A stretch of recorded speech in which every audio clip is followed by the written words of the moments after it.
Hello Darkeners, this is the first time I'm trying out a video in this format, so do tell me if you feel there need to be changes at all, assuming of course that this does get any attention at all, which I highly doubt. Today isn't a day where I'll be talking about some crazy deep philosophical topic, but more about what I've noticed about life in general. It feels like a lot of people, especially within the social media sphere, have forgotten to live life properly. Living life, according to a random aspiring author on Quora, is about taking risks and, quote, not fitting in the standards and expectations set by society, which I more than 100% agree with. So now with that reference point in mind, what is the reason for which so many people online especially reduce themselves to a narrow set of standards and practices? Besides attention and clout chasing, which are the holy grail of social media at this point, what is the real reason?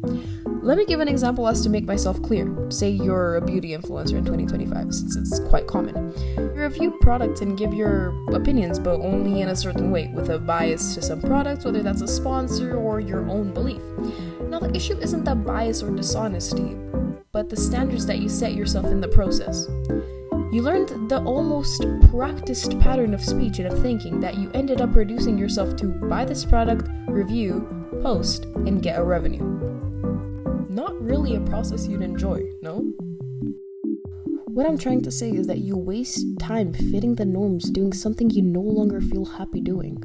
Is life really worth that?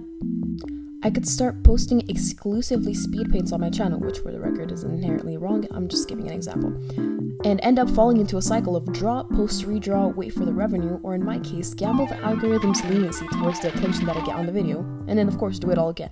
It's mechanic. Humans, if you couldn't tell, are mechanic. We're sentient last time I checked, and unless there's some undercover global mission of turning us all into toasters, that's not planning to change any soon. So why push yourself into that hole and stop enjoying what you love?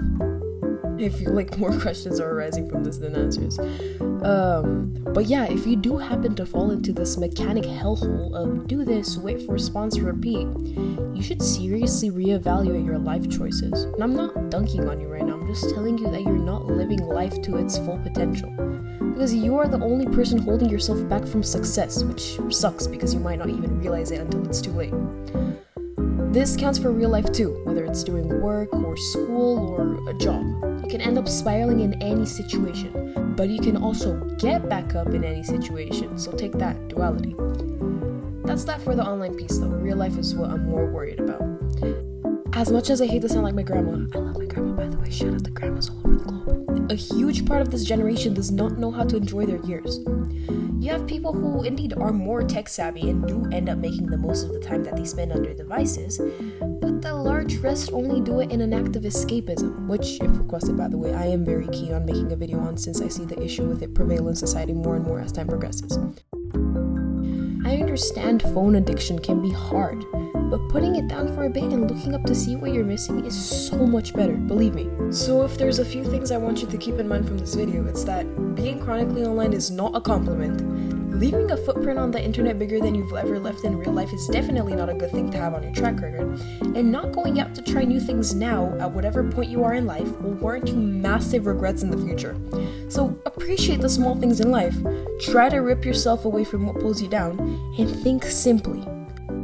Also, I highly encourage everyone who's watching this video to either buy or make their own lemon loaf, lemon bread, whatever you want to call it, because I saw this pin with a southern grandma making it and it looked so good. So I'm going to try to make that. Peace out.